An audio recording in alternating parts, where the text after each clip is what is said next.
So recently I got a Stage 3 tune from MapTune for my 2003 9.3. For those of you who don't know, I previously had the Stage 1 tune, which was rated at about 250 horsepower, and I want to say 265 or 270 torque, I'm not exactly sure which. But Stage 3 now is at 265 horsepower and 280 torque.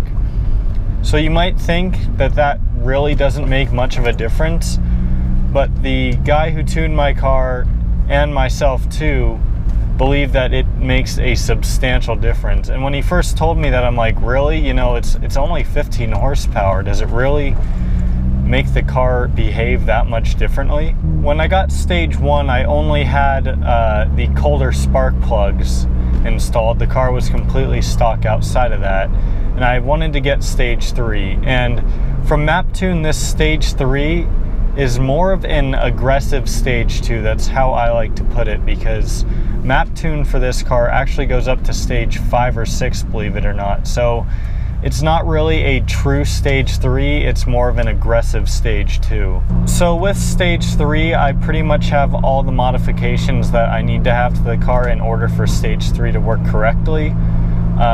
The MapTune site says that you need a full performance exhaust. I have a catback exhaust, so I mean, close enough, whatever. I also have a sport air filter, as they call it, or my K&N filter. And I mean, that's pretty much it, outside of the spark plugs like I mentioned. Other modifications such as like fuel injectors or intercoolers are optional for this stage, but it would be required if you do go to a higher stage, from MapTune at least. So for those of you who didn't know this, and I actually just found this out recently too, boost in these cars is limited in first and second gear, and you don't reach full boost until third gear and beyond. So this car is really different in the higher gears and at higher speeds, specifically highway speeds. So from third gear on, it pulls a lot harder because it's producing more boost. The guy who tuned my car estimates it's producing around 18 or 19 pounds of boost now from the turbo, and the stock turbo can handle up to 22 pounds of boost. So it's definitely not pushing the turbo too hard, but I would not want to go any higher than what I'm at right now because I would not want to destroy the turbo. So the car beforehand with Stage 1 and when it was stock, the turbo gauge, when it was under a heavy load, the turbo gauge would only go up to where the white and red meet. So it wouldn't go the whole way to the edge, if that makes sense. But now with Stage 3, the boost gauge will go all the way to the end of the red, which is actually really neat. But that's definitely my favorite thing about Stage 3 over Stage 1, is just watching that boost gauge go all the way into the red. It's so neat to watch. So with having more boost and more stress on the engine, I did initially have a little bit of an issue with misfiring.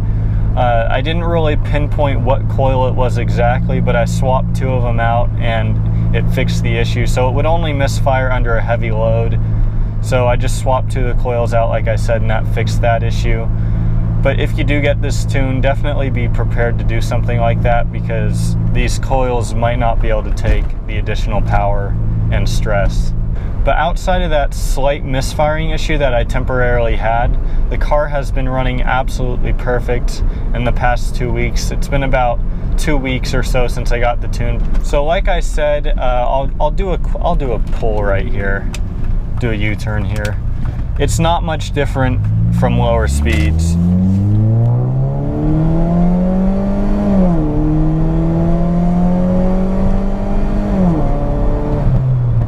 Ooh, those backfires. Every time you let off the gas in this car, it's just backfires. I love it. I can't imagine how much better it would be if it was a manual. Anyways, getting off track. So as you could see right there, it wasn't much different. You could see the boost gauge didn't go into the red at all because, again, boost is limited in first and second gear, unfortunately. And for those of you wondering, I did ask. Apparently there is no way around that, but Imagine if this thing was producing like 18 or 19 pounds of boost in first and second gear, it would be an absolute monster. And I mean, I hope that I can find a way to get around that, although I've heard there is no way around it, because if there is, again, that would completely just change this car. So unfortunately, I am driving during rush hour, so I don't really have the opportunity to get up to higher speeds and do a third gear pull to really show you the full boost in the boost gauge. But luckily enough, I do have one video that I took that I will slap in right here, so that way you guys can see what it looks like.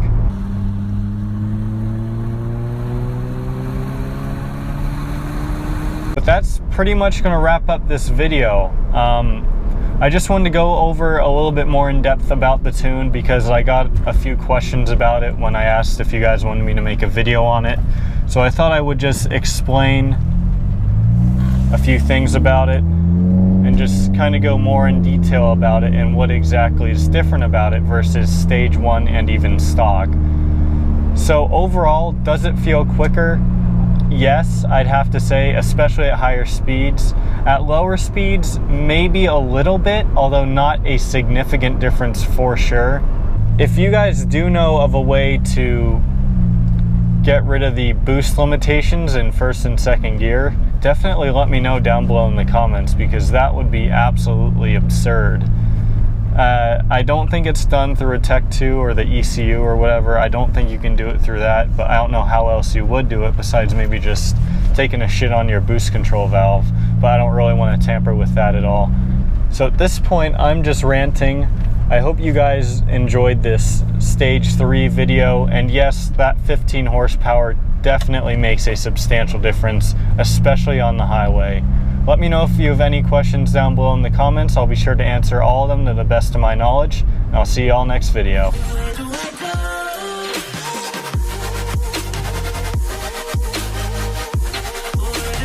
go from here?